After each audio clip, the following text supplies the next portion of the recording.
Twisty cheese snacks. I want to consume twisty cheese snacks! In the legacy of yellow, free-spirited young bots that kids can relate to and buy the toys, Cheetor takes the place for the animalistic theme. Cheetor is compassionate when his head isn't too cocky or full of himself, especially when declared the fastest thing on legs. As he's one of the more popular Maximal characters, Cheetor certainly deserved a spot in the Kingdom line, fitting in perfectly as the toys are heavily influenced by the original Beast Wars cartoon first season. Cheetor transforms into a cheetah, and here you could clearly tell the yellow bots have such creative names. The robot may be based on the cartoon, but the fast feline features more realistic texturing and details. Yes, there's robot kibble, but it's a plastic toy converting from beast to robot. It's surprisingly more consistent with the cheetah than expected. I'm glad they bothered to take some focus into it. The back of the legs are the most exposed. The Netflix version fixed this, but the robot kind of suffers for it. And what, you don't have thigh toes? There are joints on the back of the legs, but the knees don't bend far, and it doesn't take much to break the torso. The front legs, however, have more to work with, and each limb has a ball joint foot. You want legit poses or weird poses, especially with those shoulders. Head could tilt forward, but that has a face reveal, and the jaw can open to reenact the gasping cats in the show. Cancel my Cats Gone Wild subscription! Cheetor may be a cool cat, but remember Rat Trap, he is a predator. He is covered in painted spots with a lighter yellow torso. Along with the furry texture, you can see patches sticking up. Kinda looks like thick paint someone accidentally put their thumb in. Head looks pretty good, again going for the more realistic cat, but apparently he has the realm of the underworld in his eyes. No gun, but the tail is the weapon. Remove it and I think that's castration. There's a flight stand port, which it seems more weapons need. You can open the sides like wings, maybe that's a hint, and while I can deal with no head rotation, it would be nice to do something with the ears probably, but he does look cute. Can I keep it? I think Cheetor looks pretty good in this mode. Expecting beast forms to have all the cracks, I think they did a pretty good job. The knees feel more restricted than they should, but otherwise I like it. Robot mode.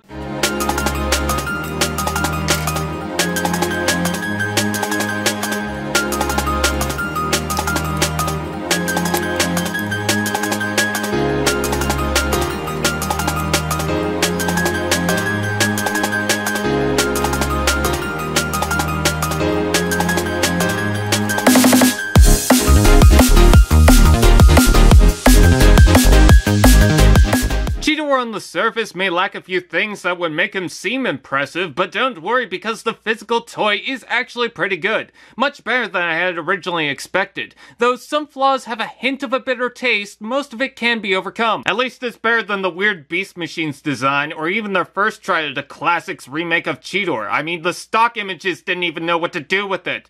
But one thing people discuss is the Netflix series repaint. Walmart and Netflix have their own subline, and will sometimes release new or the same characters with different touch-ups. This Cheetor's deco seems to be based on the artwork from what I can find, but the Netflix figure has a more honey-tinted yellow and dark blue that seems to have a purple hue. So yes, I'm aware it exists, but I went for the retail version anyways. I think both the blue and the yellow blend better here personally. But where's the gold?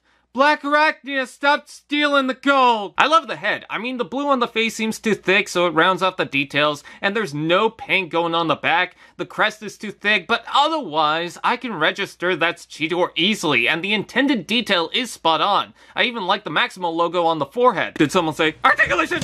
Ball jointed head, butterfly joint, shoulders out and in forward, the back rotation below, elbow bend, wrist rotation, waist rotation, hips out and in forward, and the back rotation below, knee bend, foot forward and back and tilt. Posability seems good in concept, it has the right joints, even with articulated kneecaps, but there's many things getting in the way. The head keeps hitting things as it turns, so you have to tilt it up. The arms clash with the reasonable backpack, but with the butterfly joint, you can move past it. Taking the details inside, if it was painted, cheetah legs don't tap in, but they don't go out of line super easily. This crotch plate flips up, which is disturbing, but only seems to give you a tad more movement. The biggest crime is the feet. I know they don't want it to stick out or be too obnoxious in the beast mode, but they're too short and it falls over way too easily. Everything else I could deal with, but this really hits it hard. Let's take a look at the accessories. He includes a tail whip. Strange seeing how this wasn't his weapon until his transmetal form. I would have easily preferred a blaster. I'm not even sure how he's supposed to hold it. By the peg, it doesn't look like a weapon. It looks like it has other uses I don't want to talk about. He can hold it by the tail itself, but with the blade forward, it's too close to the body. Turn it around and it almost seems too far.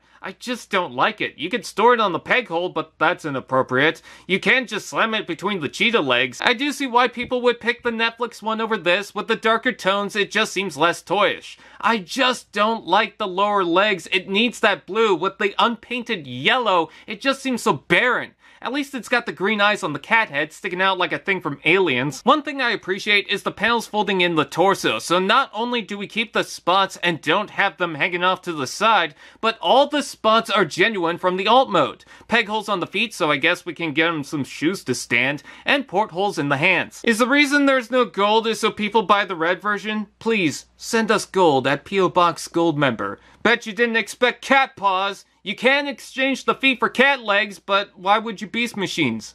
Don't. Cheetor has a few things going against him, including the lack of a good weapon and heals, but he has a lot of good too. He's just full on Cheetor, and I appreciate it, especially coming into the Generations line. Even if you get the Netflix version, if you like the series, I think Cheetor is certainly one that's needed in the group. He was there at the beginning. You can't have this maximal crew without him. He's perfect. The cat's meow. Possum. Spot on. Don't knock stuff off the desk.